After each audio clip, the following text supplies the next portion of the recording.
Halo Sobat Media, kembali lagi bersama Media Belajar kita dalam Online Learning Media Competition Forscom 2020 bersama kami dari tim Universitas Sriwijaya. Materi kita kali ini adalah menganalisis dan menalar peristiwa proklamasi kemerdekaan bangsa Indonesia. Adapun kompetensi dasar dan indikatornya adalah sebagai berikut.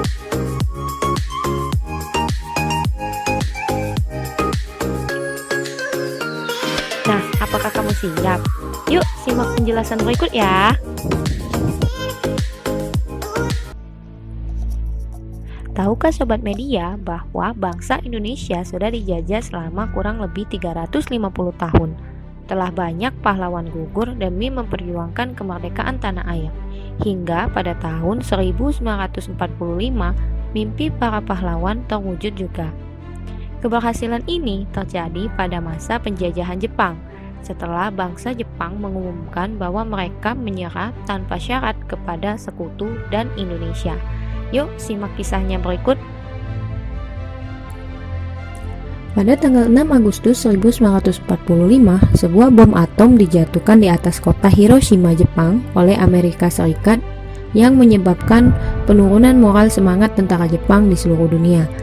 Lalu, sehari setelahnya, yaitu 7 Agustus 1945, dibentuklah PPKI atau Panitia Persiapan Kemerdekaan Indonesia, yang diketuai oleh Insinyur Soekarno serta Muhammad Hatta sebagai Wakil Ketua PPKI.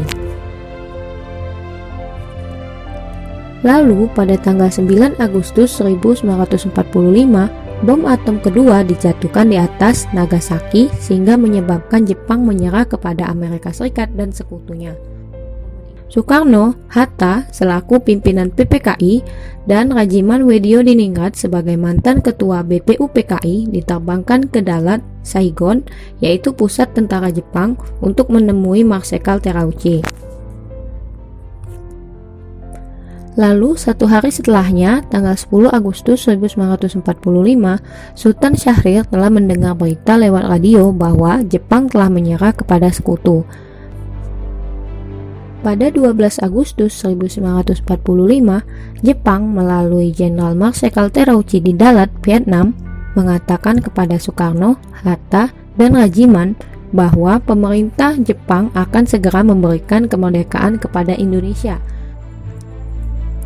Saat Soekarno, Hatta, dan Rajiman kembali ke tanah air dari Dalat pada tanggal 14 Agustus 1945, Sultan Syahrir mendesak agar Soekarno segera memproklamasikan kemerdekaan.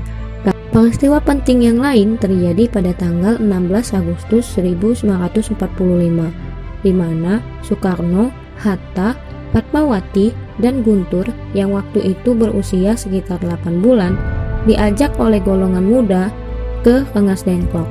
Tujuannya agar kedua tokoh ini terbebas dari pengaruh Jepang dan bersedia memproklamasikan kemerdekaan Indonesia. Mengapa peristiwa Rengas Dengklok ini terjadi? Salah satu alasan terjadinya peristiwa Rengas Dengklok ini karena adanya perbedaan yang terjadi antara golongan tua dan juga golongan muda. Golongan muda menginginkan untuk segera memproklamasikan kemerdekaan yang bertepatan pada tanggal 17 Agustus 1945. Sebaliknya, golongan tua ingin menunggu kemerdekaan yang diberikan oleh bangsa Jepang kepada Indonesia atas persetujuan PPKI. Lalu bagaimana setelah para pemuda melepas para tokoh golongan tua tersebut? Rombongan Soekarno berkumpul di rumah Laksamana Maeda di Jalan Imam Bonjol nomor 1 bersama para tokoh-tokoh nasionalis untuk merumuskan teks proklamasi. Mereka berjumlah 40-50 orang.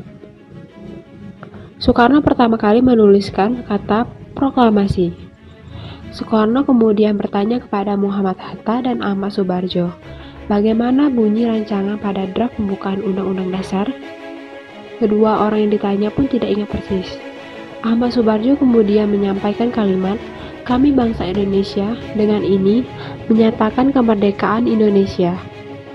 Muhammad Hatta menambahkan kalimat, "Hal-hal yang mengenai pemindahan kekuasaan dan lain-lain diselenggarakan dengan cara seksama dan dalam tempo yang sesingkat-singkatnya." Soekarno menuliskan, Jakarta, 17 Agustus 1945, wakil-wakil bangsa Indonesia sebagai penutup. Kemudian ditandatangani dua orang tokoh, yaitu Soekarno dan Muhammad Hatta, atas nama bangsa Indonesia. Maka konsep itu pun kemudian diserahkan kepada Sayuti Melik untuk diketik. Lalu pada pukul 5 pagi tanggal 17 Agustus 1945, para pemimpin dan pemuda keluar dari rumah Laksamana Maeda dengan diliputi kebanggaan. Mereka telah sepakat untuk memproklamasikan kemerdekaan di rumah Soekarno di Jalan Pegangsaan Timur nomor 56 pada pukul 10 pagi. Berdasarkan dari hasil sejarah panjang penjajahan dan juga perlawanan rakyat, proklamasi memiliki makna yang sangat mendalam yang dirasakan oleh seluruh rakyat Indonesia. Rakyat sangat bersuka cita, bahkan teriakan gembira merdeka terdengar di mana-mana. Pada saat itu suasananya sangat berbeda dibandingkan dengan keseharian mereka sebelumnya. Apa saja makna tersebut? Kita dengarkan berikut ini. 1. Sebagai puncak dari perjuangan bangsa Indonesia, proklamasi dianggap sebagai kemenangan atas terbebasnya dari penjajahan.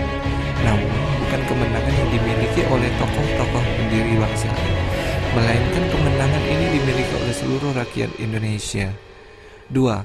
Sebagai pernyataan de facto, proklamasi memiliki makna sebagai pernyataan de facto yang berarti sebuah pernyataan kemerdekaan sesuai dengan kenyataan yang ada, bahwa proklamasi kemerdekaan tersebut sudah disampaikan ke seluruh wilayah Indonesia dan juga dunia. Ketiga, makna proklamasi sebagai awal perjuangan baru. Proklamasi juga dapat diartikan sebagai awal perjuangan baru. Hal tersebut menandakan bahwa perjuangan yang dilakukan dalam upaya merebut kemerdekaan sudah selesai. Selanjutnya, terdapat sebuah perjuangan yang berbeda, perjuangan yang bisa dibilang lebih berat dibandingkan dengan perjuangan merebut kemerdekaan. Ya, perjuangan ini adalah perjuangan untuk mempertahankan kemerdekaan bangsa Indonesia dan juga mengisi hingga tercapainya berbagai tujuan pembangunan nasional. Nah, apa sih makna proklamasi bagi kehidupan bangsa Indonesia? Proklamasi dapat kita maknai dalam 5 bidang kehidupan, yaitu sosial, budaya, ekonomi, politik, dan pendidikan. Pada bidang sosial, proklamasi memberikan kesempatan kepada seluruh rakyat Indonesia untuk menjadi masyarakat yang mandiri dan cerdas serta berjiwa sosial yang tinggi. Bagian budaya, negara Indonesia memiliki kebudayaan yang berasal dari bangsa Indonesia itu sendiri.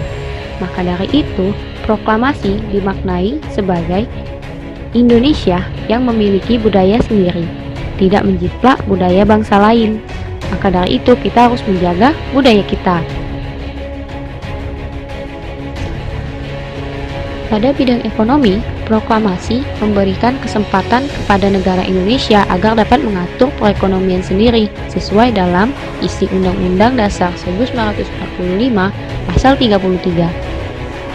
Pada bidang politik, negara Indonesia memiliki sistem pemerintahan kedaulatan rakyat, yaitu kekuasaan tertinggi berada di tangan rakyat, atau biasa dikenal dengan sebutan demokrasi. Pada bidang pendidikan, rakyat Indonesia dapat belajar dengan baik, tanpa mementingkan status sosial, meningkatkan kualitas masyarakat, terbebas dari penjajah, serta menikmati hidup yang nyaman. Nah, jadi begitu teman-teman. Nah, itulah sejarah kemerdekaan dan maknanya yang dapat kita ambil teman-teman. Mari jaga selalu Indonesia kita. Jangan lupa untuk like, comment, dan share ya. Untuk dapat lebih banyak video, silakan kunjungi dan subscribe channel kita. Sampai jumpa lagi.